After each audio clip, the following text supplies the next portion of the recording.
Buckle up, sports fanatics. This is the Sports Chasers Podcast, your HQ for in-depth sports talk. Join host Kevin L. Warren and crew as they dissect the hottest stories, ignite debates, and bring you closer to the action. From locker room whispers to expert takes, we cover it all. It's game time, so strap in and grab a drink. The Sports Chasers Podcast starts right now. What's going on, everybody? What's happening, everybody? This is your boy, Kevin L. Warren, the host and moderator for the Sports Chasers Podcast. Just let you know, man, last night in this powerful and thought-provoking episode, the Sports Chasers sat down with none other than Dr. Glenn Toby, a trailblazer where sports intersects with family, faith, and resilience. From his roots as a pioneer hip-hop artist to becoming a renowned sports agent, a global humanitarian and donor, Dr. Toby shares raw, authentic stories of grit, purpose, and redemption. This isn't just an interview. It's a masterclass in legacy building and overcoming adversity. So you're going to want to tap into this one. Be inspired. Stay locked in. Let's go. Hey, what's up, everybody? What's going on, everybody? It's another episode of the Sports Chasers Podcast. We're not live and direct, man, but this is part of our interview sessions, man, where we sit down with notable people and they intersect the world of sports and their other worlds too, man. So we're going to sit down tonight. Part my appearance. I'm on my headphones tonight because we had some technical difficulties, but as they say, the show must go on, and I did not want to miss this treat tonight. I'm telling y'all, Queens, Brooklyn, Harlem is in our house. It's going to be one of those things tonight, man. But before we meet our guests, let's meet the crew. D-Dubs, what's going on today? How are you today? What up, man? I'm doing good, man. I'm excited, man. Sports Chasers Podcast, we're here. We want to do it again. And, good to be seen. Shout out to you. What's up? I'm chilling, man. Before we meet the DA, hey, make sure you like, click, and subscribe to the channel. Make sure you also hit the bells for all the notifications so you can get all this wonderful content. And all my people that's listening to this on the podcast side, give us that 1, 2, 3, 4, 5-star review. Love us or hate us, D-Dub. What did they say? What do you say? Yeah, love us or hate us, man. Leave a comment, something, man. Just tell me something. So they've been telling us something. DA, what's up, brother? How are you tonight? My brothers, almost 7,000 steps today. I know it ain't more than a lot of people, man, but I'm trying to get back at it. You know what I'm saying? So look, man, I take all I can get, me. I used to be Diesel, now I'm a Weasel. But we'll make it pop.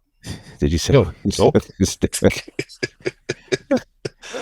Man, DA, before you go off the rails, yeah, I hear you, man. I hear you. Before DA goes off the rails, we're going to introduce our guests. Like I said tonight, man. Like I said, Queens is in the building, Harlem's in the building, Brooklyn is in the building, of course, and they're intersected tonight. This is going to be a really, really great episode. I can feel it in my bones. Let me introduce our guest tonight. Tonight on the Sports Chasers Podcast, exclusive interview sessions, we've honored a man whose journey defies the odds and redefines what success truly looks like, Dr. Glenn Toby.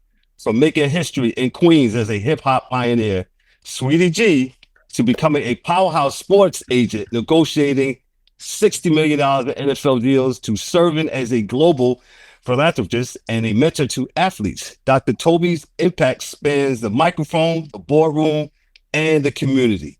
He's represented legends across the NFL, NBA, boxing, and track and field. Names like Dante Samuels, Rashard McCants, Bernard Hopkins, and Zab Judah. But his real legacy is this. It's in how he builds men, shapes minds, and moves cultures. So tonight we're going to dive deep into the blueprint of greatness. Let's welcome to the show, Dr. Glenn Toby. What's up, Dr. Toby? What's going on tonight, man? Good. Glad to be home. Not just because I'm here in New York City, but I'm with the Thoroughboroughs. People chase this show. I stopped everything up. You know what I'm doing tomorrow? I stopped everything I'm doing to be on here because people don't get it this real. Most people make a whole bunch of money. They build their legacy. They be enfranchised into different cultures and don't come home. I could not be more home unless my feet went in the street. So let's get to it. Yes, sir. There you go. Hey, real talk. Glenn, if you was DMC's favorite MC, then you like my MC grandfather or something, because DMC is my dude.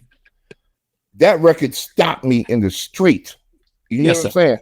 Yeah. First time I heard sucker MCs, like people, and I feel bad kind of for this generation because they're not going to get what we got.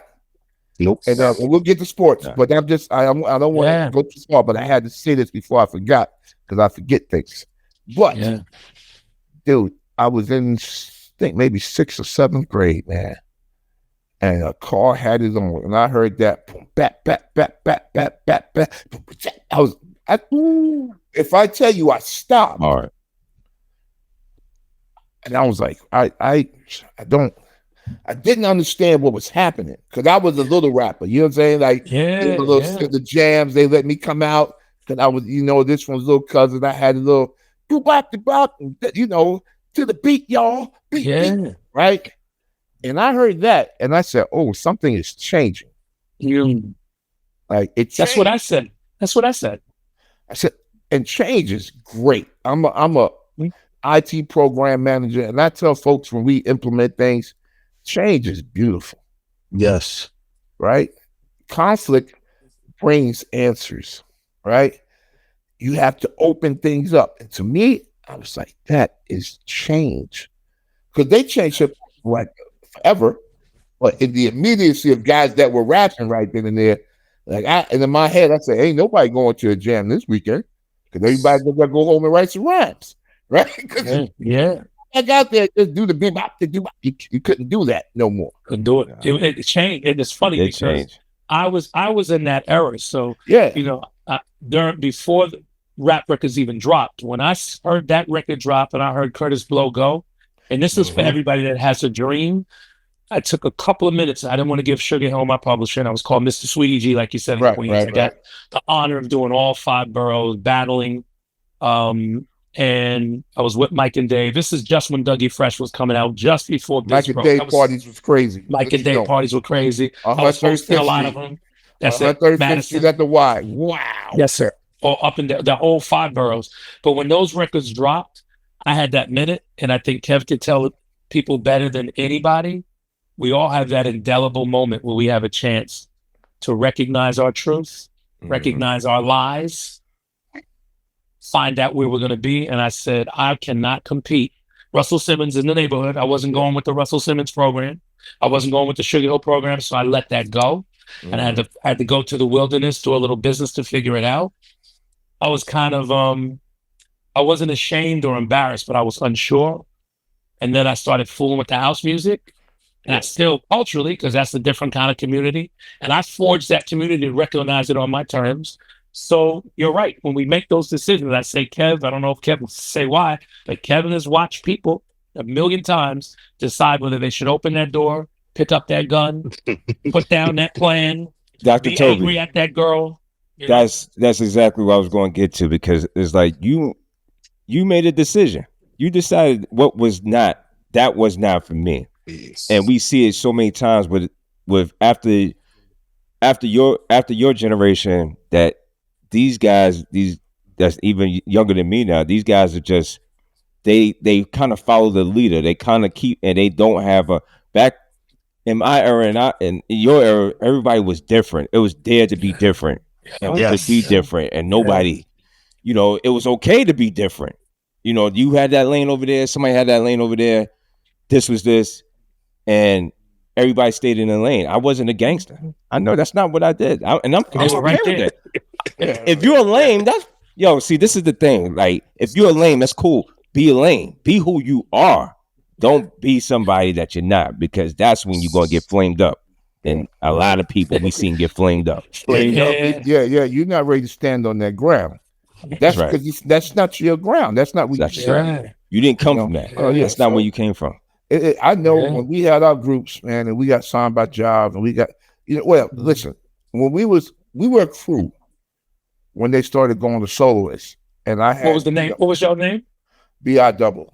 That was before Biggie, so we was the first.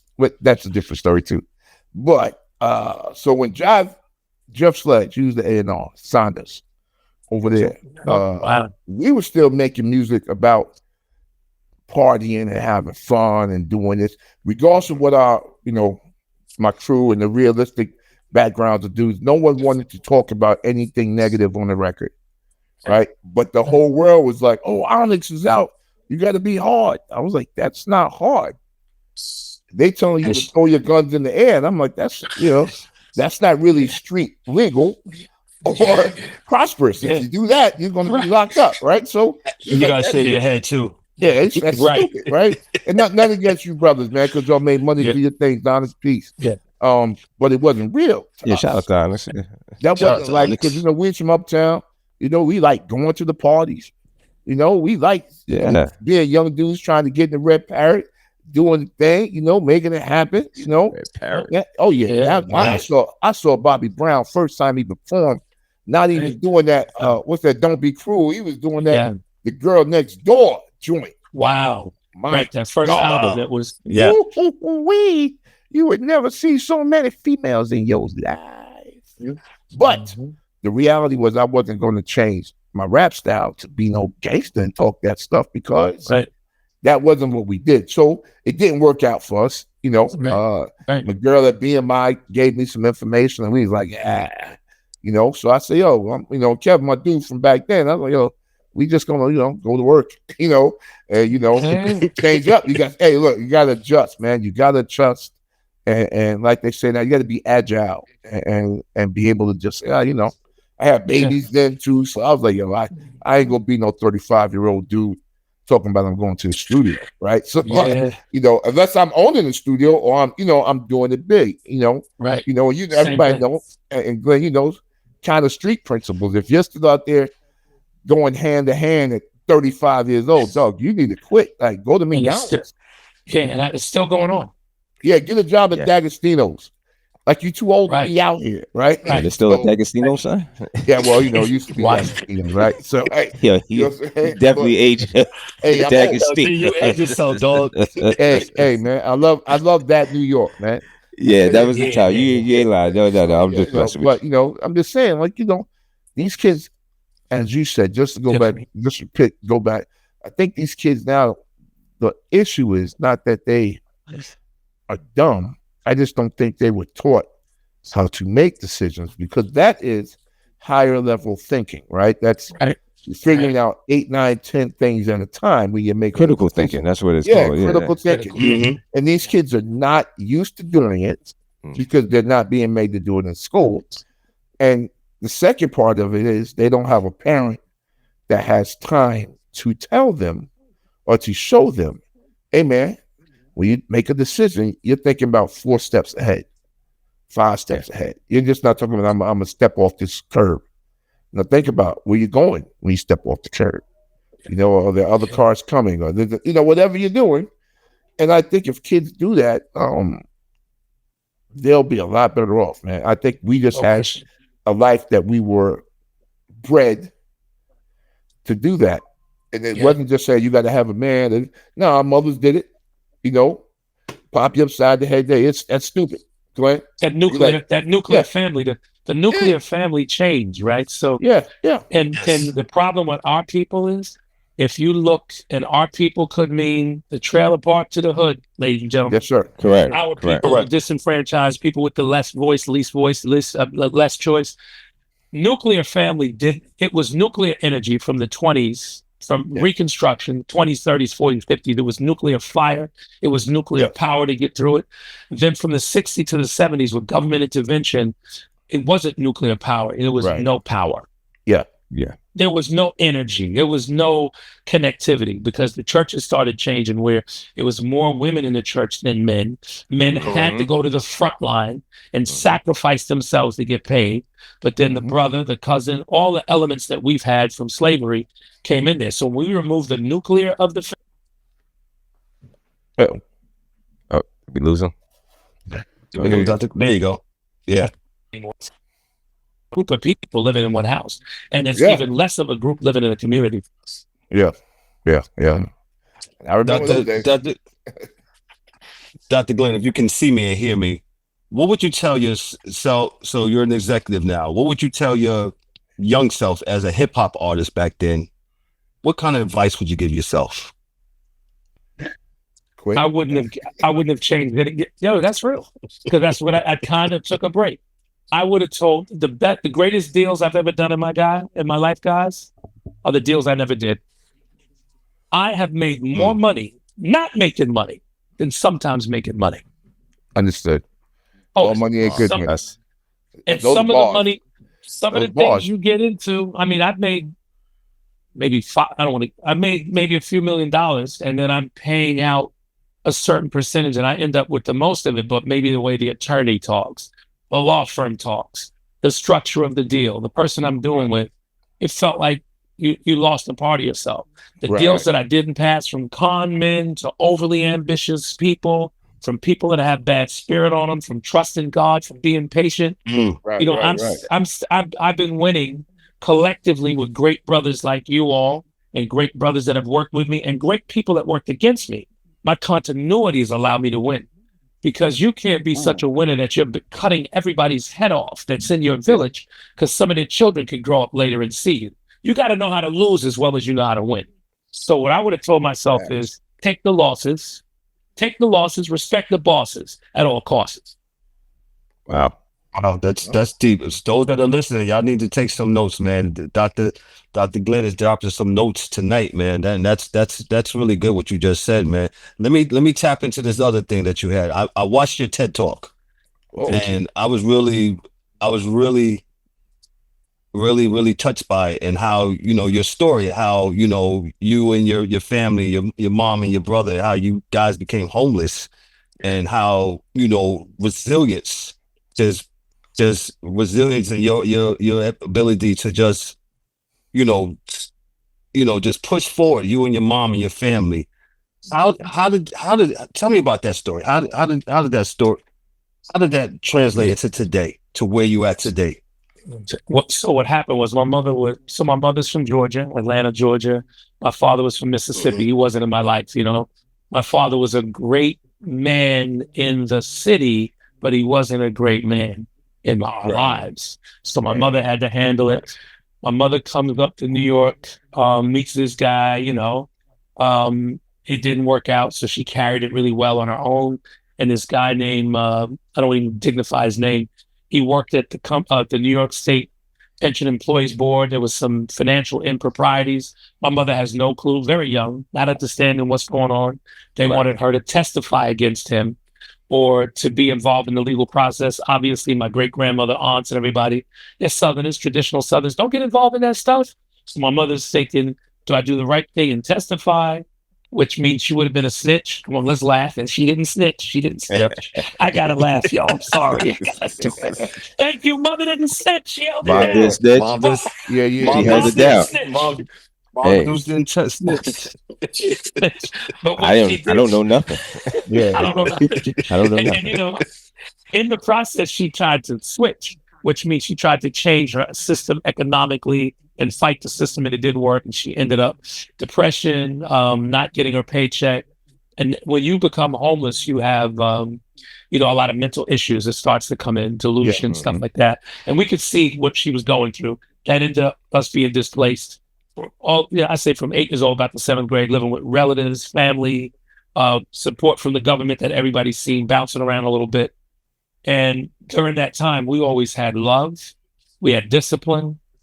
But I was rambunctious. I would run and check everywhere. I was kind of kid who would run in the street, ask questions. And I asked my mother the other day, I said, Mother, where was I trying to run to all my life? She said, you were running to get where you are right now.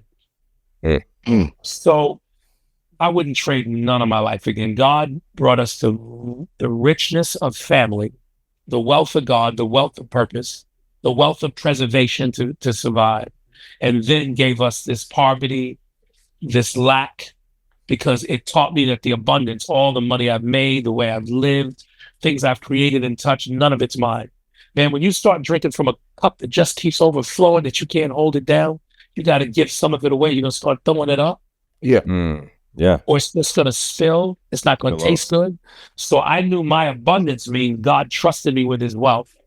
I knew my ability to speak to the poor and to speak to the torn gave me purpose. I'm the example of why anyone can do it.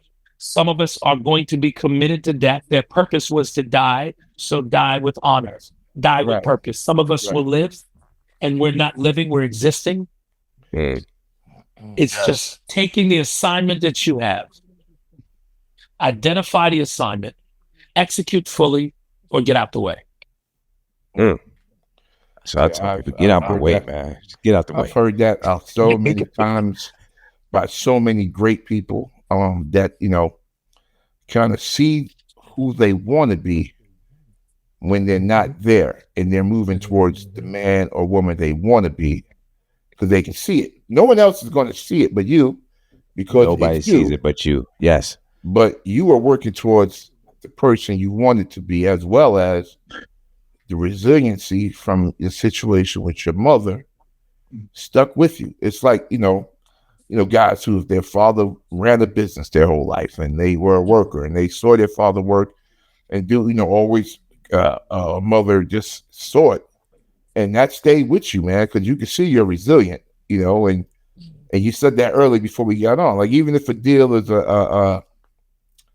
you know, all money ain't good money, you know, so you let some things go because they weren't for you. So you were kind of it sounds like, really, at least once you started moving forward, you was 10 toes down on your business, man, as the youngsters would say, and what you would do and what you wouldn't do. You know, what you wouldn't do. Man. And we all need it because, you know, like we used to watch the Flintstones and laugh how he had the little one in the white on the one shoulder, the one on the red on the other shoulder. But it's real. So real. It is real. Consciousness. So real. You're saying it. Yeah. For me, you got to understand. Can I share something with you guys? And it's also, for me, not having a lot, I never wanted too much. Most people that have everything want more of everything. Yes. It's called greed. Yes. Some people that have nothing want it all. I only wanted enough. Well, look at the platform of this show. This format, how we flow, what we do, this is something. I've been around the world, bro. I've been on them all. I see this, and I'm going to be calling Kevin on the side because it's where you're fitting in, man. It's how you're moving people, right? So I look at this very platform, and I know this is off topic. I'm not going, how do I get on the show? How can I executive produce this? How can I bring some revenue in? Like Kevin, he was like, I'm on the phone. I was like, yo, that could be a different concept. It's being a master giver, right? Yeah. If you want to live, you got to give. When you master giving, you master living. Yes. So everything I look into is better and greater than me because I don't have it. If it's not for me, get it out of the way. But get it out of the way good. You don't have to diss somebody. Like, it's like, that's not for me. Yo, brother, you're supposed to be in that room. Yeah. Or y'all are going in that room. How do we work this? So like I'm acting like an agent right now on this very show. And everybody sees this in real time. Because I know something you viewers don't know about this show. Watch the numbers. We're coming. Tell them, Doc. Tell him. I gotta tell him. Tell him, Doc. Tell him, Doc. We coming. Yeah, for sure. And I receive that, Doc. I receive that, man. I appreciate that. Man, I feel like I'm in the church. Go ahead, Doc. Yeah. Thank you, man. But So sports. How'd you jump into sports? Wow. So sports, I had just discovered David Banner and took him to Penalty Records. He blew. Then I had Saigon. Saigon was a lot more work. Took him over to Atlantic with Just Blaze and B-Hop and all those cats. From there, how would I say this kindly? I was in the sports business at a place that I may have possibly been able to retire. So I realized it wasn't the money. I realized what I did at culture. There was a point when you Google, I don't know if you guys remember this, if you Google sports agent, my picture came up. Wow. There was a point when Page Six used to call me celebrity sports agent. If you Google it, that might come up. Right. I was so pacing myself out. Now, this is something different. I want people to think about. I was winning, guys, at such an unnatural level. I'm not a member of any organizations. God bless them all. I'm not a member of any affiliations, any fraternal orders. I don't go to parties. I'm wearing white. It's the only time I wear white in my house when it's at my backyard.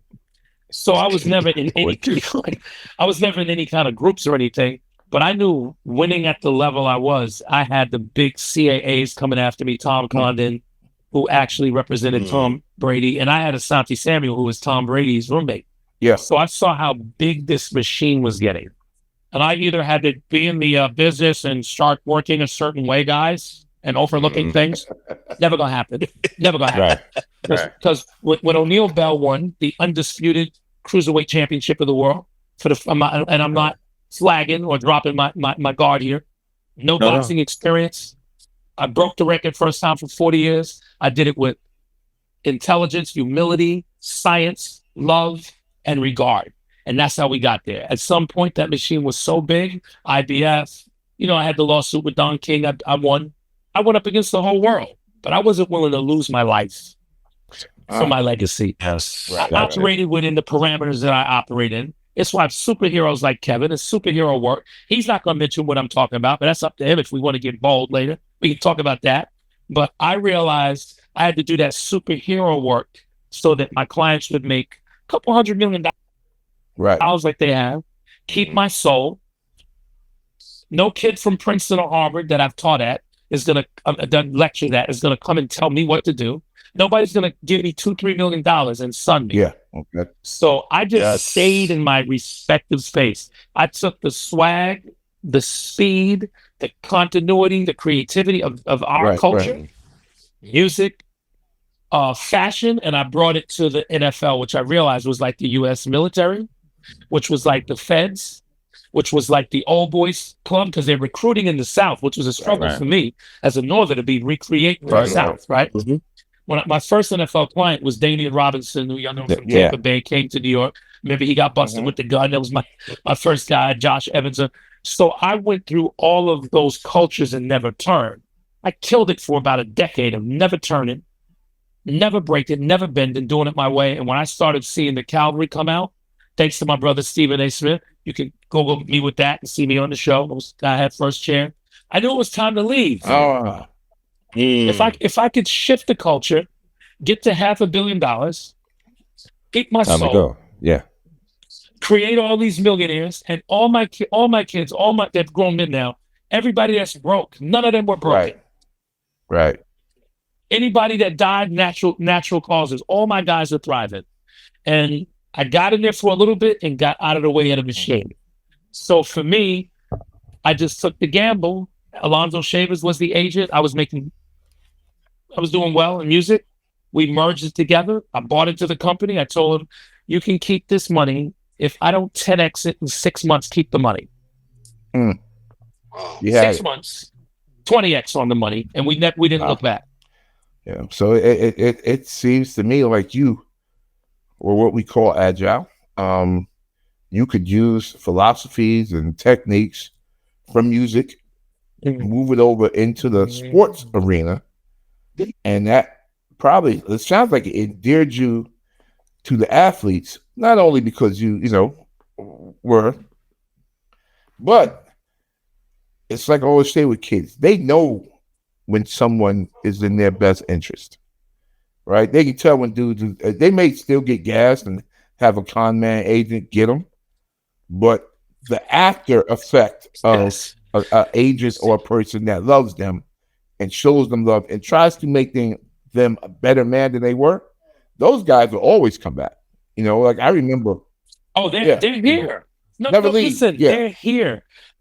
Brothers, I could make a text and you'll have an NFL player on this screen. I could text, there'll be an NBA player. I could text, there'll be an agent. Exactly what you're saying. When I met Kev, we just see it. Like sometimes you see it in the spirit. And you see yourself in somebody, or you don't see enough of yourself in them, or you don't see enough of them in you. It's a spirit, it's a gift, it's a character. And when that lines up, it's a legacy offering. Man, you're birthing opportunities for nations, families. Some of my greatest players that I've had the honor representing have had children that are playing and doing even better. Like Antonio Freeman, you remember him? He caught the ball off his foot. his son now is playing soccer. Love it. So this is never going to end. You know, I got the number 1 point guard right now, you know, and just get ready to go in the WNBA. I have players everywhere. You know, my birthday party is flush with NBA players, NFL players next Wednesday in Atlanta at Sauce Buckhead ATL. Please get your tickets. It's for a nonprofit. And just having fun, how we're flowing. You know what I'm saying, fellas? I got my soul. I'm connecting with my brothers. We're keeping the culture alive, and nothing can break us. If anything, when they see these numbers when we drop, they might want to make some offers, and I'm going to put on my agent hat and call Kevin on the phone and get high. Yo, man, we taking all that. Look, like Kev says, you know, we received it, man, because, you know, we get, that's the boss. I'll say this. Let me say this, Dr. G. Yeah. The fact that you keep saying, and young people need to know this too. I sound like an old guy now when I say young people, but when you keep saying, you know, you can do things and keep your soul. You don't have to sell your soul out. You absolutely can walk in integrity, walk in the space where you don't have to be looking over your shoulder, and you can sleep good at night. You can sleep at night. Knowing that you have done good work and have kept your soul. Man, my thing is you helping people, dog. Like, yes, that's what I say in my job. I even have it on my resume, like purposeful, man. Like I got a purpose. You know, it's not just to, you know, deliver your code. I want to teach the younger PMs how to do this or be better at it. Because I don't plan to be doing this much longer. And I want to impart to them whatever I can. Whenever I can, you know, my thing is expansion always, you know, so I'm just trying to teach everyone, man, because, you know, there's no reason for you to not have, like I went through a whole thing of trying to get women into IT because there's really not a lot, you know, at all. Y'all need to jump in, you know? You know, don't worry about, you know, whatever you're worrying about, God take care of that, right? So you have to worry about what you got to do. The main thing has to be the main thing. So think about it. But can I double back? Can I double back to something he just said? That's the most amazing thing. And you're doing it again. This is like the pre-interview. But one of the greatest things I learned in my life, like I've had clients I've had to sue. When you build your reputation, man, I've had rappers that didn't want to pay. Big ones, they paid though. They could have paid a couple of ways, but I don't want Kevin to come after me. And they didn't pay that way. So we would get into these issues and they would go, and I'm going to say the name, Theo Settlemyer, you know, 50s lawyer. And then they'd say something. People would say, like this, look, I'm going to say names. Craig Kalman, Atlantic Records. They say, Glenn Toby, nah, let's pay him. We're going to do a direct. We're going to do a direct payment just to him. We're paying him. When your reputation's so strong that people will tell you what you didn't do, when your reputation's so strong, if somebody's coming against you, I don't care who or what it is, you could have a videotape. Put me in the room with that. That spirit, that defining spirit, if you're pure in the offering or in the presentation of truth, there's no gift like that. When your reputation, I'm not talking about precedes you guys. I'm talking about protects you. Because let's say if this man did this, there's a reason. And Kevin, you've seen people get bails on unusual situations. You've seen people not get bailed where the system may have failed, right? But the issue is when the countenance of your spirit will go up against anything in this world, that's what we should be working for. I worked for that for all my life, and I got it.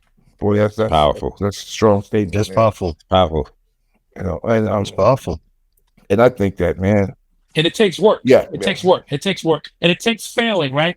Last thing, guys, to all my brothers, one thing men don't do is apologize quick. Apologize quick. So if I had your car, yo, G, you know, I took it to the airport, you dropped it off, my wife is going to pick up this little scratch on it. Ain't no scratch on that car. Here you go. Wire that money over. Let's get this fixed. You know, oh, my food was cold. Reorder everything. Throw that in the accountability. We don't apologize. I'm not going to say who we is. We is some of y'all out there, because I learned this quick. Make the assessment, evaluate what could be wrong, and find something to be agreeable to. Hey, No reason for us to talk this loud. We're going to fix this up. We're going to figure this out. That's right. No reason for us to do this, but we're going, no matter what. Listen, no reason to do this. We're going to get to that. How do you want this done, sir? I want to know about the money. Let's discuss the money part first.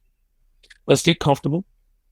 We got to negotiate our way out of these losses. We are losing some step one, accountability. Apologizing first, accountability, telling the truth. So a lot much. of I know you said Talk a lot of we have an accountability problem. It's an accountability problem, and I keep saying it in the culture, and I just want to say people in general. It's just we're allergic to being held accountable. Well, we can't agree to disagree, right? So you have to. I always tell people, man, I got to be wrong to be right.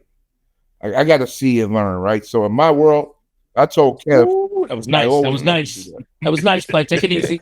That was nice. Because like I said, as a project manager, you work with everyone, but no one works for you. I can't make you do anything, right? I'll treat you like a professional because you get paid. And if I'm wrong or if we're wrong, I'm wrong. And I take it for the whole team. Matter my team is 50 guys or 100 guys, different, places. And I'll say, listen, my bad. What we're going to do is this. I'll get back to you in a few days. I'll come up with a solution to the problem. We'll deliver this on time, high quality, same amount of money. And we'll get you the plan. We'll write it up and it'll be yours. So you can tell your bosses, these guys are going to deliver this application when they need to have it, when we need to have it there, right? So I like apologizing, because what it does is it disarms an entire room. Everybody drops their guns when I say, first and foremost, everyone, my apologies for. Yeah. Yes, sir. Everybody drops their guns. And now I'm the only one in the room with a gun. See? So that's it. I'm the only one with a gun. Everybody else dropped theirs. Nice. I got mine. Can I ask you a question, sir? What do you say to, you're in tech. What do you think about the fact that if we don't get more of our people in terms of culture, mindset involved in the stacks, the program? Those glasses. Where'd you get those glasses from? He sounded like a true a New Yorker. Yeah. Where you get those glasses, sir? Yeah. Where you get the glasses? Oh, these glasses, dudes. These glasses. Yo, fan, where you get those glasses? Oh, guy. That thing's like 4 years. Your boy Kevin Samuels had them. I beat him. I had them before him. Okay. What's the name of those, man? So I can beat my wife. These are called Jean. What is this called? This is called Jean Marie Noir something. I'm gonna text it to you. Cool. Yeah, man, I don't want to be part of that. This is gonna be part of the outtakes. Yeah, well, you look, dog. I like them, man. I'm like, boy, those like them big gold gazelles back in the day. Hey, before DA, is this lighting okay? Yeah, your lighting is great. Everything's great. We're good. Before DA gets in, I had this question, and it's not. Just wanted to know, where did you learn how to navigate through those? Because I heard you talk about, with the lawyers and stuff. How did you know how do you know how to navigate? Where did you get that intuition to know how to navigate? Is that just from being on the streets, or just having that? We from New York, so sometimes you can recognize. We have this how you say it, like this spirit to if you're a New Yorker, New Yorkers know how to spot stuff and know what's BS and what's good. Can you tell me that a little bit about that? Easy. So for me, and let's really I want to really give something today. Everything that's not working in your life is consciousness. There's two forms of consciousness. There is the unconsciousness, which is God, where we may not always see him when we breathe. We may not always see him when he works miracles. We may not always see him when he's in front of our face. When he gives us a blessing, we think we're damned and cursed. When we think that we're blessed and it's a curse. We don't have the consciousness of knowing right or wrong or where to go, but his existence is there. Right. Now, when we are fully conscious and aware, and we know everything that's going on, I'm not going to go outside because this doesn't work. I'm not going to get married right now. I'm not going to take this job. I should look in my bag. Something's in there it shouldn't be. I shouldn't go down this block. When the unconscious and the conscious come together, we are in the completeness of our realm. We do this when we're born in the world. We're at 100% if God says we're in his image. Right. We're 100%. That's why we come screaming and yelling when we come into the world, because we're telling the world, I know God. I know the answer to the universe. That's why babies cry, not because they're getting smacked. Right. So when they're coming into the world screaming, the baby's saying, I know fire. I know ice. I know rain. I know light. I know darkness. I know it all. And the second he starts breathing, the consciousness is divided. The greatness of talent, the greatness of purpose, the answer, the grace, God's grace is all in the conscious part. And oftentimes we dwell and pull from the unconscious, not knowing why we made that pick, not knowing why we made that choice. My brother said he's been married for 30 years. How did he find this amazing woman that's torn him apart to be rebuilt again sometimes and kept them together like screws? But for all those of us, I have lost consciousness, whether I've been asleep, whether I've been in surgery, or whether I've been walking around blind. If you can't find the continuity of your life, go to a masjid, go to a imam, go to a church, go to a synagogue, go somewhere and try to find where the crest of God has your crown. We are in times right now that the clock is ticking so fast, I got 2 watches on. Got 2 of them. 2 of them on. The conscious and the unconscious. This one is how I watch my steps and what I'm doing for my health. This is the time of the world. I can consciously measure my steps and what I'm doing health-wise, but I can't consciously know what God has given me. Right. Key to success is continuity of consciousness, people. Knowing when to lose, let it go, when to pick it up, and when to have it, and what's yours. So how I say that to you is, every time I've been conscious, all the decrees of my existence have come up and told me not to turn that corner, not to get involved in selling those drugs, don't cheat this person, don't lay down with this woman, don't pick up this habit. That's when we're in the conscious. When we become unconscious, which means God's not there, that's when we take this walk we walk. And Kevin's an expert on it, saying, don't do nothing you're not willing to pay for. Don't do it. Dr. G, this faith, how did this come about? Your faith in your walk, and how has it translated with you walking this walk to where you at now? I think, man, you drive me crazy. You ask me the dopest questions. So the real reason is, guys, I mastered losing. Bars. I mastered losing. I became so good at not winning that I knew losing wasn't for me.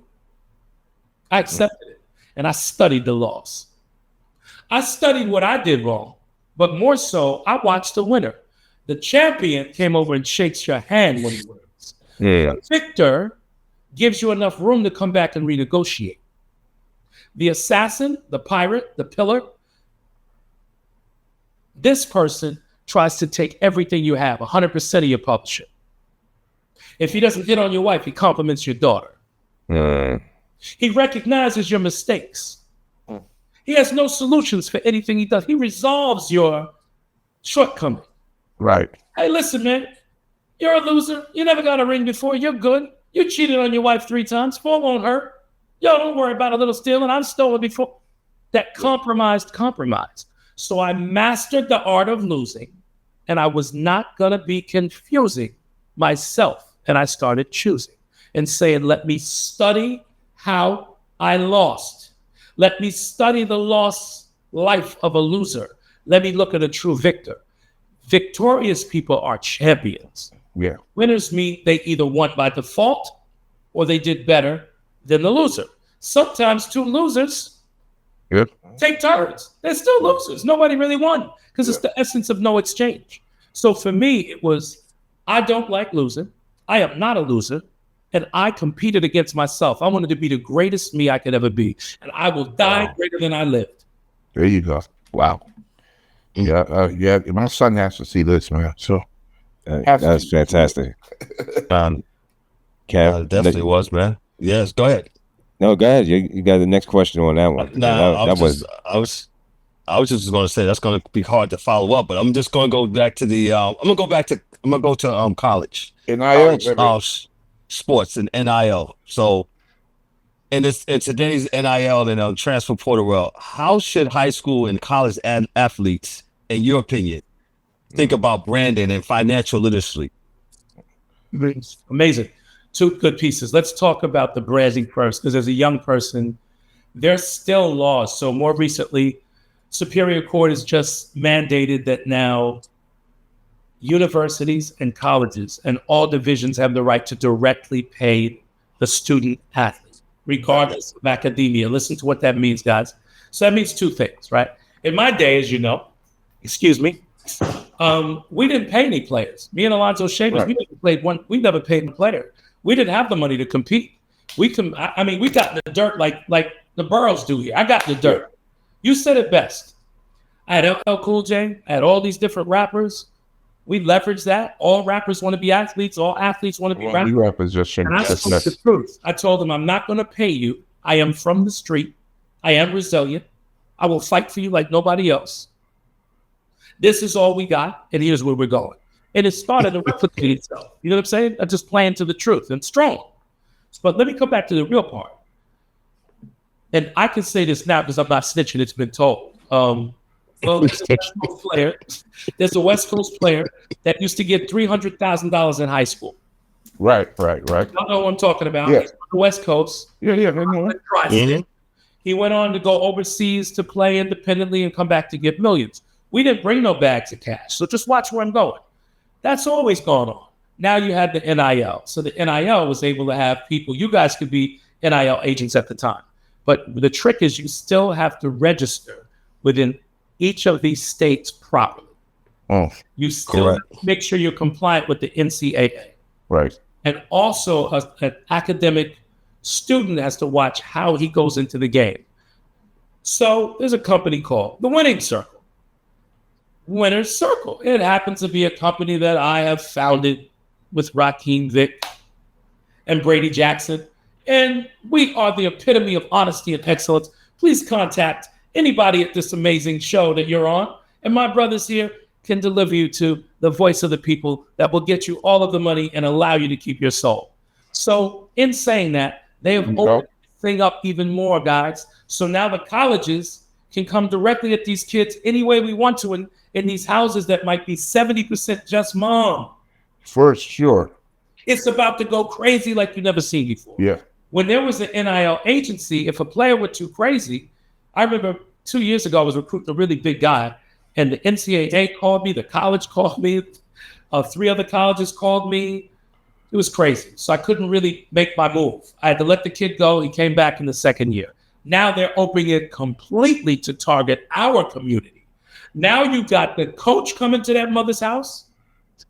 You got the booster coming, the player on the team, the AAU coach. They can invite the mother up to the school. So this is what I'm talking about, the nuclear family. And AAUs are running crazier than some of the drug dealers back in the day were just throwing kids. Yeah. Facts. So it's coming back to shout out to Father's Day. Good timing for this one, people. The coaches used to be paternal or fathers. Yeah. Again, I talked about the nuclear family. This is about to go crazy now. Right. All right. It makes sense. I've seen it. It's and they target single mothers, and they know that a lot of kids that can play don't have a dad around. So they try to jump in on that angle, and now they come in with the bag. So the NIL says, irregardless of academic status, meaning that they can pay you even if you're failing? So 100%, you can set up the agreement. And for some strange reason, sir, you're at IT, that testing may come back every time. Okay, got you. So I could be playing in Harlem, Go to your borough. I can go up to Harlem, USA. I can go to 3 or 4 competitive tournaments, get my workout in, and assistant coaches at the game. Right. Yeah. Yeah. They're already there to get you. Yeah. It gets crazier. Assistant coach can go home. This kid can jump in his BMW or his mother's BMW. Yeah. Or he can take a loan. He can take a loan in Salt Lake. I can tell you the cities. I don't want to kill the game. You can go get loans on the money that's supposed to come to an LLC. If we do not become the guardians of our government inside our house, they're going to give us so much. I talked about the cup running over. Yeah. This cup is going to run over so much we're going to drown. Wow. And 4 years, it can happen. 4 years. You won. Yeah. Yeah. And it just because you got that and the booster and the NIL money. So you done enough. How about the gambling, bro? So if my brother's gambling, I mean, I don't want to go crazy in here because I want to get back on my flight to go home. Yes, right. But what I am saying, they have widened the scope now that the show that y'all have right here, and me telling people, I'm gonna be visiting y'all, coming on here. And I'm telling people where I'm on other shows, check us out over here. We got to take our community back and commune again. Community means again. It doesn't mean a group of people. That is a fact. You heard it right here. That's crazy though. At them kids, man. How young can they go at them? Is there an age, or we gonna start seeing 6'5", 5th graders getting the bag? Like, is there somewhere we can stop? Well, or is it where the family stops? I love this question, but I don't want to say the state. I know somebody that is. I mean, I don't want to say about competitors. These are massive companies, and the reason I can't because I'm doing. So there's a young lady that is in the 5th grade. She's 6 feet. She runs the floor like LeBron. Okay. I was one of the first agencies that saw this girl. There are 171 people watching her and calling the family already. So you don't have to put any money up. You could do, I mean, there's a lot of ways people do things. Somebody could just be talking because, you know, your son played football. We just talked about that. But I tell you something, I might decide to pay for the drinks with this. Yeah. And that's all we do. We just do it like that. So paid for the drinks. Actually, I didn't talk to you or your son, but I spoke to Kev. And I'm out of here. And I might see Kev somewhere else. This game is crazy. We got to take our families back. We got to take these kids back. And we need to shake up the world. They're giving us an opportunity to have a wider embrace in our community. And I believe, I don't care if this costs me my company. I don't care if this costs me my career. They're opening this thing up so wide. We don't have enough eyes in the household. We don't have enough hearts in the household. You got the cousin, the baby mother, the 3 kids, this one's boyfriend. Mama might be at the club. Father might be trying to get a dub. And all these people on your son, your son got to flex his backpack off, you know? Yeah. Like this. It says, see what's going on. Who's calling me today? Oh, that's it. Then you say, hey, son, yo, DA. Who? Yo, DA. No, the coach called you DA. I know a DA Junior did. He gave me the phone. So that's because the head DA was in the house. Yeah. There you go. But there you go. Some of these kids, they slick the backpack off like this, bro. Yeah, I know. Yeah. Right. You see all the mothers. Some of the mothers are looking like Kim Kardashian or Beyonce, and they got their own page off their son. Doctor, you talking. Violent career.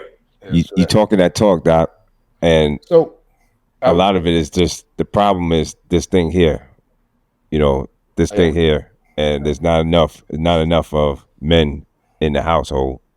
So, like what DA said, you just said there was the head DA in the house. It makes a world of difference. It's just what it is. For coming through. And DA can hit him with both sides. DA could bring the big boy he is, talk like this, Harlem, Well, he could be quiet and say, "Tell me how that works." Yeah. These kids don't have options. Yeah. Correct. And they don't know how to ask. Yeah. You're right, Doc. Like, they don't even know how to ask. You know, like, you hear them speak, and sometimes it's like they don't even know how to ask the right questions. And I can't blame you for that because you're a kid. But the reality is that, you know, even though you're a kid, that doesn't mean that they won't take advantage of you. You know, I can hug you and give you all the love in the world, but they're not, because this is a business now. And it's a big business, guys. Like, I know people, and I'm not talking about Melo's son, because Melo's got a couple $100 million in social currency, economic currency. But I know young kids that are just in middle school. You know, that NIL is the new hip hop. You could drop a clothing line on Instagram, bro, and you're doing 6 figures, I'm telling y'all, and not make the league, and still on the close. Well, listen, Doc, we talked about NIL on this show a whole lot, and you're absolutely confirming a lot of things that we've been saying, and we appreciate you coming on. And like you said, that's a great analogy. It's the new hip hop. And they don't even have to even rush to even go to the pros if they so desire. They just hang out in school for 4 or 5 years for eligibility, just getting paid. And let me give and you, mind you, getting paid more than they would be getting in the pros. So what's the incentive? What is the incentive to go pro? Do you know how much Golden Boy got from Duke? No. Yeah. He played 1 year. Say his name because I'm not allowed to. For some Cool. How much did he make off the field? I don't know. I'm sure $21 million. That's it. Yes. Yeah. See. That's it. I tell you, I've been watching $21 million. Cooper. I've been watching Cooper since he was a freshman, right? Where he was going to school at home, and then he transferred to go down to Kevin O'Boyle in Florida, right? Right? Yeah. With that's the national basketball team. And then when he got to senior year, he went back home because his deal was already done. So I knew when he got to Duke, remember, because they put him in that Olympic thing, worked out with the Olympic players, and then made sure they had film on him dunking on dudes and playing like a pro, which goes to that whole branding thing I want to talk to you about. And it was, I laughed and I said, I can only imagine what would have happened if Zion came out this year instead of when he did. What it would have made a difference because Zion had some cultural. Zion grew up with some people that wouldn't be in our neighborhood, right? And his mother was a great mother, and she felt he was safe in that culture. Okay, y'all knew the culture he was in. Yeah. You couldn't have dropped him in the hood, bro. Yeah, this guy would be like, this man had no game. So he was in that culture. So once he left that culture and he started meeting a lot of the sisters. That's what, got you, stop. He was green, dog. Say no more. He was green. He was green as hell. Went to. Say no more. Say no more. Yeah, because the high school he went to was that. And, so is there a lot of that, let's call it. That makes sense. What was that movie, man, with the big dude? I'll use that movie as an example. Yeah. What big dude? The offensive lineman that played for. That was close to it. It's not much of it. Yeah, he went to back then that worked because it was so. If you really didn't speak and you were quiet and you were incredible, those people would speak for you and they culture.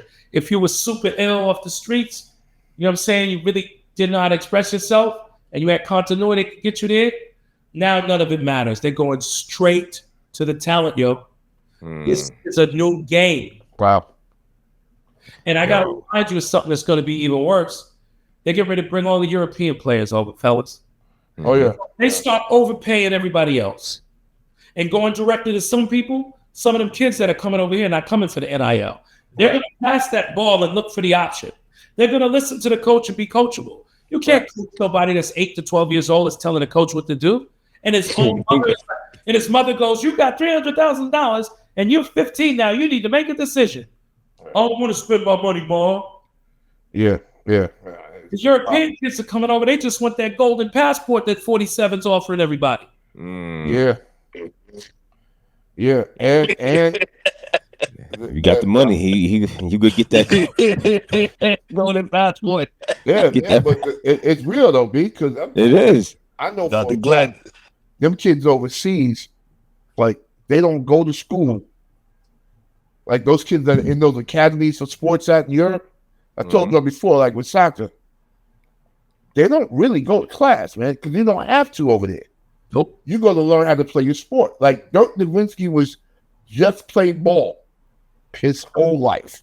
Yep. But over there, they don't care.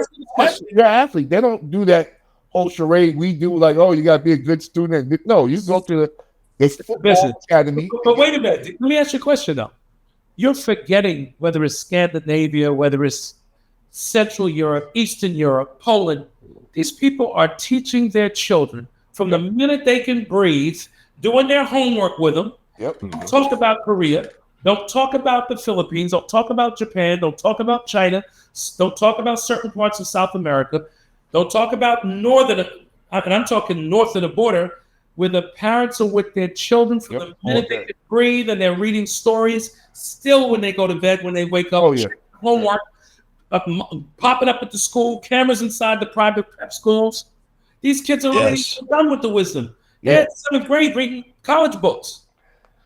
Peace. Many of the kids in our community, they're not even buying any of those type of books. It's an open curriculum because the unions in New York, still here, the unions in New York can dictate what the learning policy is. Then when you break away and go into subsets of schools where the curriculum may not be mainstream enough, or there's no continuity because of lack of funding, or there's the breakup value. We exceed in culture.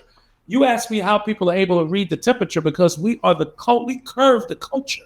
Right. We curve the culture. But the continuity from the grandmother to the mother to the child, brothers and sisters, and then interloping or moving in and out of community, household to household, it's not like it might have been back in, what was the nation in East New York, y'all? Where Dr. York and them were. Oh yeah. What was they, man? I can't believe Dr. York was the whatever that was, right? Yeah. That was still a community, and some great things came out of it. Yes, sir. Yeah. Right? If you look at Islam, if you look at Minister Farrakhan, what he did in that community, great things came out of there. The same thing. We're not displacing anybody. The same thing in the yeshiva. So you don't have community education at the core from the base. Anything can take you off your one. Yeah, you get off your point easy. Yeah. Really ain't got a point to stand on. So yeah, definitely. Which is hard, So man, it's so many things that need to be fixed. Lord, God will give you a way to fix them. We just got to fix them one at a time, man. Figure it out. Like I say, it's like we have talked about, Kev. It's you have to do your assessment after what happened. You do it after action plan. Yeah, man. You gotta be able to move forward with it, man. So you look at risk, you see what's there, what actions you can take, what decisions need to be made, and then you move forward. I agree. Right? Don't go so wide. Like you said, there's so many things that need to be fixed. Fix yourself first. If you fix yourself, I'm not a part of that problem. Yeah. And culturally, y'all, we don't do that. What happened? What's happened? Let me check it. We do that. Because we got the Superman thing. We are Superman. And as Superman, sometimes we superimpose on it. But sometimes it's multiplication or addition by subtraction. Remove yourself. Is the team winning more when you're on the bench? Here you go. What's the house look like when you're not in it? Is it thriving or just surviving? Thriving or surviving. Wow. Yeah, you have to work to be the sun. That's it. We have to work to be the sun. That's all I'm saying. Yeah. Let me get to leadership and community. What's some of your daily disciplines that keeps you going? Yo, this guy, man. All right, we're gonna get personal. Oh, you know what I do for a living, so that's what I do. You got the cheat code. I'm not gonna tell. So yeah, you're right. Because but the point is that it resonates what you're asking. Because watch what I shared in your question. Right. It's amazing, bro. So I'm gonna tell you something interesting. It is very personal, people, but when some people pray, they wash their hands first. They do the wash. When some people pray, they bathe, they put on the nice clothes. I shower and I take a bath every night of my life for the last decade, anywhere I can. Rinse it off. I get in that water, let it go up here. This pulls all of the stress. Sometimes Epsom salt, just a real hot bath, just to relax for the stillness and the calmness. Then shower and rinse that off. It's a whole process. Clean the tub after. I'm always in service of service, right? Meaning I'm still working on me. I'm doing these physical things that might bring in a different spirit to me. Then when I go to sleep, I let it all go. When I wake up in the morning, I let it all go and I start kind of fast. I don't recommend that for people, but I go right to the phone, stock market. If I'm trading internationally, other markets, I try to get ahead of what the U.S. market's open for. And then I have a preset things that I'm supposed to do. And I put guys in my day. So if it's a Tuesday, I'm doing the dry cleaner. I'm doing the dry cleaner, the store, grocery shopping, sending something up, and 4 things that I don't want to do. It could be getting something notarized. It could be filling out your passport. The next day, I leave nothing except to look for new business guys or deal with the things that are killing me that I can't fix, that I don't want to fix. That next day, I leave it alone, and somehow God brings by email, by phone call, or the way I met this man that brought me to this show. He fulfills that space that I allow him to get into. But when I'm doing the work, I do all the work. When I'm not doing the work, I don't do any of the work. We got to give ourselves space because that consciousness and that continuity comes. Man, I didn't fill out that passport. I'm not married, but you could say, hey, you know what? I'm not connecting with my wife. You know what? I need to marry this woman. I need to talk before this. These private conversations that we have with each other. Everybody's trying to make money, stay together, keep their kids together, stay in the community. Man, you got to break away from it. Some of these things are spirits that are on us. They're assigned to us. Some of these aren't issues and problems. Some of these are spirits on us. If we wash them off and walk away from ourselves, we're going to find something greater. Wow, that's powerful. What's the biggest community project that you're proud of? And I know you're not bragging and boasting, but what is a community project that you was able to give back that you're most proud of?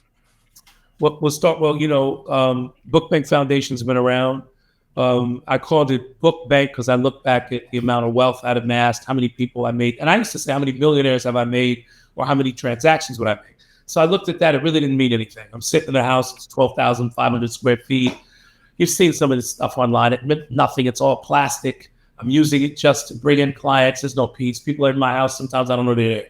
I said, man, this is nothing. So then I said, how did I get here? And I would ask people, say, God bless you. I know God bless me. I know. You have an anointing on it. I understand. Then I looked at these 2 things. I looked at the books because my brother Randall and I, we would read a lot. So there was books and there's banks, which is financial. You have a spiritual bank, an emotional bank, an intellectual bank, a financial bank. And when those good things are placed on the book, whether it's the book of good and God, whether it's the books that the judge looks at, and the judge says, throw the book at you. Whether it's the book of your life that you wrote, because we're all chapters of our life. And when we're finished, our spine is the definition that holds the book together, whether it's a bestseller or a bestseller. Please don't be yellow, fella. I'm going to tell you, I'm not going to keep it mellow. I can break it down and probably have to spell it, but I won't do that. Let me say, I'm going to go mellow with it. I said Sweety G, so I still got to drop it. If I had a problem, I'd probably call Kevin in his prime. But that's okay. I won't drop a dime. I won't even say where he is or even the state, but I can say he does a lot of work, and I know that it's great. Hold up. DA, by the way, you said this phrase. I know exactly what it is, and I'm going to say this with this phrase. I always keep well connected, and I keep it kind of straight because I'm still Sweety G, and I know you contemplate. I had to do that to drop it, and I still got it all. A matter of fact, I was the dude on the mic. Yes, y'all. And I say I got to get it. When I give y'all some tips, I stacked up my chips. I let them fall as I rip. Well, there you go. Sorry, you still boy. got it. You still got it. You still got it. You go crazy. Kevin said you go crazy. Boy, yes. You said that, and I'm like, gang, and I was just thinking, I said, boy, I just listened to Slick Rick new album today. And I said, yeah, I mean, that music, that genre has blessed my life with so many things, so much peace. When things are bad, I can put on a song, right? And it helps me, even in the office. I come to office back when, we working in the offices more. Hip hop be playing, and they up to you. Lady, it's funny, like our sisters will come in, older ones. You still listen to that? I said, well, you ain't telling the other cats to stop listening to rock. You know what I'm saying? Like, hey, listen, if I hear super rapping anywhere, I'm gonna say the whole thing. Crazy. Yes. Yeah. Young lady, Mercedes. Version. Yeah. The red one. What was it? Who was that then? Was it Enjoy? Who put out the? Yeah, it was Bobby Robinson. Yes, Mom Mercedes. Mom Mercedes break down whole thing, right? So they'd be like, "Gosh," I said, "You know what? This brings me peace." That's real. Without this, that was the culture. That was my religion, hip hop. But I want to go back to what Kev said. This Book Bank Foundation for 29 years. Yes, sir. We are a non-for-profit charity. We serve the lost, the lonely, and the forgotten. And I think you guys noticed we are the group that goes to all 5 boroughs with those Mercedes buses for the last 20 years. We go to the shelter. See 50 Cent with me on CNN when we do. So we've been doing that. We also have a flight school with Captain John Addison, where we teach kids from the age of 15 to 19. It's 4 years. We're doing it in August. We're bouncing. We do it around the country. It's our flight school. It's a Book Bank Foundation Academy. We also have something called Groceries to Grow, which models in Atlanta. We bring groceries to your front door, or you can meet us publicly. For those who can't beat it, we give you a certain amount of time. We give you the groceries, give you the skill set, whether it's financial training, dietary, or, of course, I'd say resources to be able to grow from not needing that. The other 2 programs we're most proud of, we have something called One Block at a Time, where people put the ones down. I mean, if they're making money, the guns down. I don't know if I can say guns, get you on mute. Put whatever you got to put down in your own community. We clean up the community. So those are the things, Kev, that I'm most proud of. And we're doing our mentoring classes. A Winner's Circle, the company that's a sports agent, initially came from these critical thinking conversations that we have. It's called ALL, right? Which is Academic Learning Lab, which we will be doing in South Carolina. I think it's August 1st or 2nd. Please look at our Instagram and find out. And we have Zoe, who is the number 1. She's at North Carolina State, killing them. And we're bringing our client coming through, who will be at my birthday party this Wednesday coming up. And we're just doing it and having fun. And here we go. Do you know where? Well, I get some contact up, man, about South Carolina. I would like to drive down there. Columbia. You'll be in Columbia. Okay. Yeah. My wife down because she's a teacher, and she's dead up into trying to get these itty bitties, on track, and moving them forward. So I will be there. Good. I'll make sure we got it. Absolutely. I may have to get up to Charlotte and make the drive with you, D. So all right, we'll definitely do that, man. Let's do that. Let me get.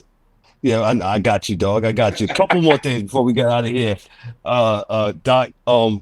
What is missing from leadership today in sports, business, and even the streets?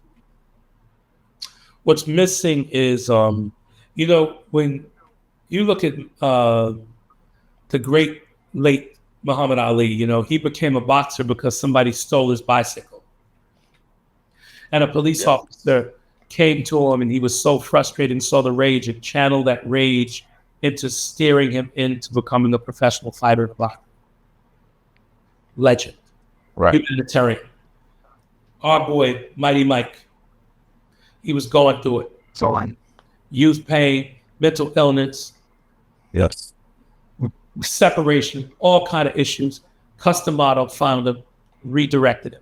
Right. All the things they taught character, discipline, respect, order, and teamwork. The only thing leadership is missing today is teamwork. All of our leaders are always speaking from an I basis, not a third eye, not an I as I designate myself, but my own. I can do this because of my concepts and my thoughts when everybody else is doing the work. The old politicians used to say, My administration. People don't say my administration. They say I. Who does that? Yeah, selfish people. They don't say my administration. They Narcissist. say I. So there's no administration being administered. There's no teamwork being taught. There is no team. All 3 guys on an AAU team are trying to get double figures because their parents are saying, make it count. You know, there's a coach in here. So to your great point, the only thing we can do is we have to stop just winning the game. We have to be victorious in it so we can remain champions. Oh, that's just really heavy there. Yeah, wow. That teamwork thing just knocked me out the box right there. Well, and we just had a guest on this past Monday. He talked about the and one of he's a sports broadcaster. He just basically talking about how the Kansas City Royals and what was it, the 2015? 15, yeah, that's 15. How Steve Fizio, he came on with us and basically talked about how the teammates, wasn't no I in teammates. I know everybody doesn't want to hear that, but they came together. Yeah. And that's how they all wanted. No egos, no nothing. They just came together. Yeah. Leadership is said. So, yeah, great point. Great point. Hey, who's the most underrated athlete you ever worked with? Asante Samuel. So you just watched him guys light up the internet when him and Dion, yeah, had it directly. Yes. This guy was a 7th pick. We had him. He never talked.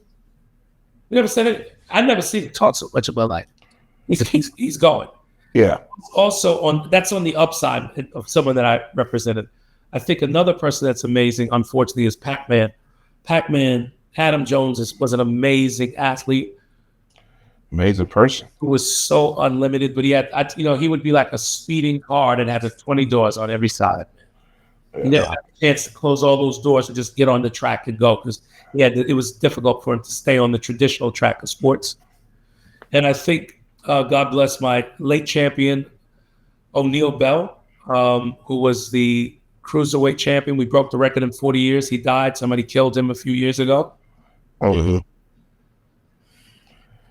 oh man, I remember he was actually. I didn't know he was dead. And as far as what's his name? Asante, he was nice, man. Like I mean, him and Pac-Man was nice too. And Pac-Man now, I heard he took some other what's his guy? The guy, I guess a teammate died.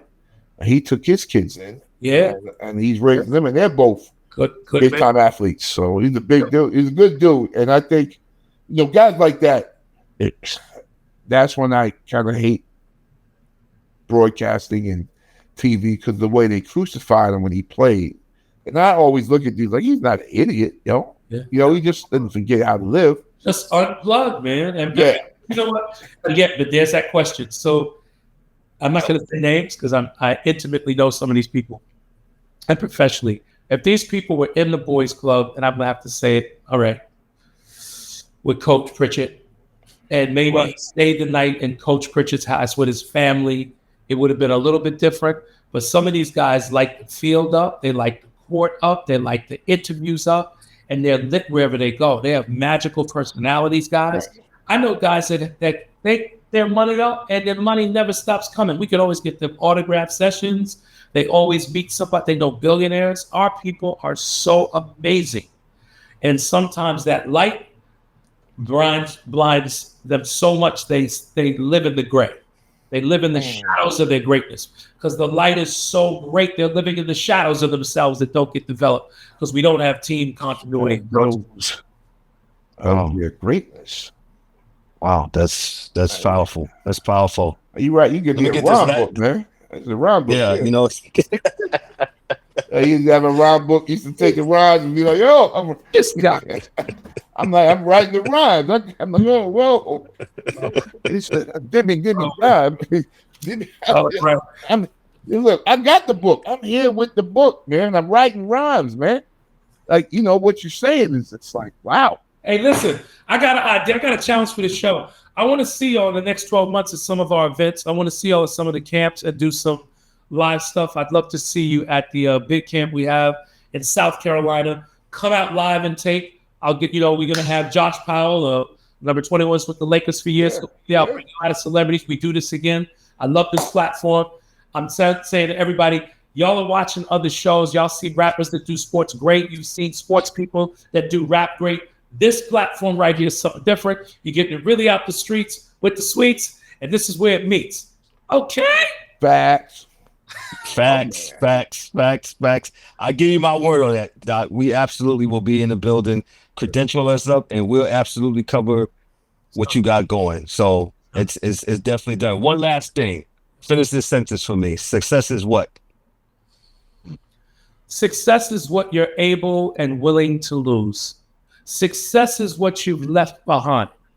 Success is when you can go to sleep and never wake up again, and that's what they say about you. And why, when you wake up, there's nothing to worry about. Where am I? You don't need to know where you are, because you know where you are. Success is meaning you're meeting the decrees of things that create greatness. And even if the world fails you and they deny you, try you, and underlie you with things that don't belong to you, the decrees of life will live forever in your work. The way I connected with my brothers today, it is my consciousness and my walk that got me on this show. So let's go!